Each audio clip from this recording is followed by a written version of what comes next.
On a typical day, in a not-so-typical year, when a new plague had taken over the land, Nikki found herself trapped, alone, within her home. With each stitch, she worked her magic into stunning gowns to brighten the lives of other princesses and distract herself for the time being. Little did she know that each new garment would bring new and unexpected magic into her life as well. Now recently I've been having a lot of fun over on TikTok with my corsetry series where I teach people all about corsets, review corsets, and help dispel some of the myths surrounding them. And I've been very lucky to make some wonderful friends who are professional corseteers from around the world. And they've given me some book recommendations to help take my knowledge to the next level. And I know over on Instagram you guys said that you would be interested in seeing these books when they came in, so I thought I would share them with you today and maybe we can choose a project or two.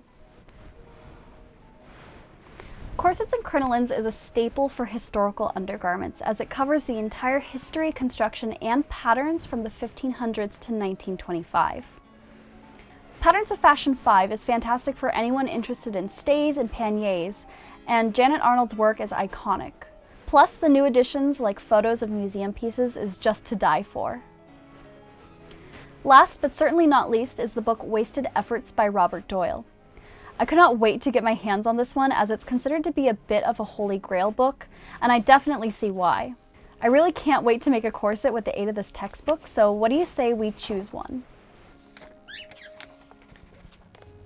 Nikki then found a receipt in the book. It looks like there's a receipt and an old sketch here in the back of the book.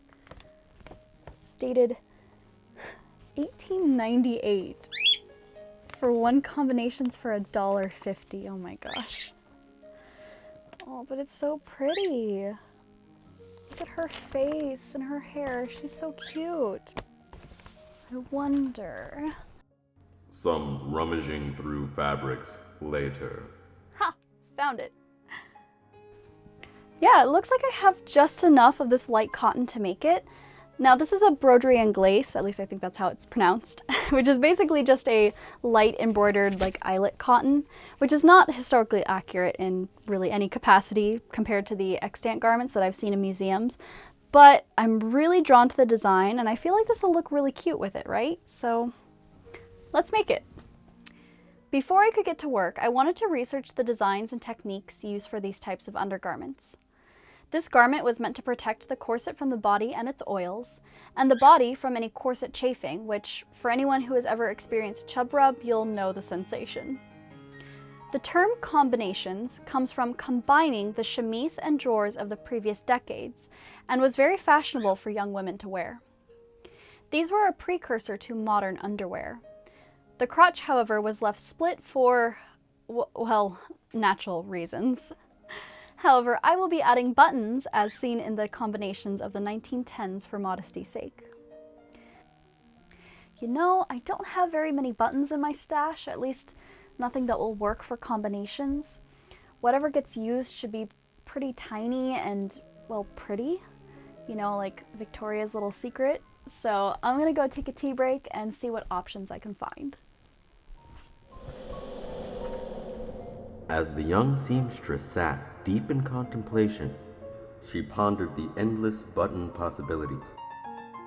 Snapped back to reality,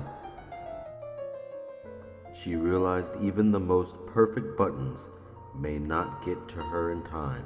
Suddenly, as if a mystical force knew her inner desires, a glorious inky black raven dropped into the maiden's garden and abandoned a small pack of shiny buttons, only to be seen nevermore. As always, you should do a mock-up first.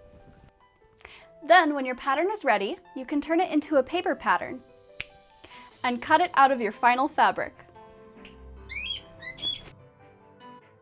I stitched all of the seams with a small French seam for strength. I bound the crotch openings with a wide bit of solid cotton to act as a placket for the buttons, as well as folding and stitching the placket on the top of the chemise. Then I roll hemmed the top of the chemise and put all of the pieces on my mannequin. Now that the base is constructed, we can take the combinations over to the mannequin to plan out all of our lace inserts and frills that really add some fundies to these undies. So let's go do that. Oop. Need my lace first.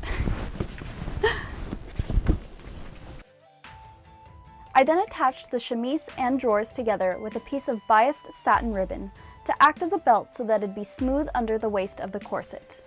I stitched down any decorative lace and added the straps. For the lace inserts, I top stitched them on, then cut down the center at the base of the fabric, rolling it back to reveal the lace and stitching it down. Lastly, I roll hemmed any raw edges and added my buttons and buttonholes.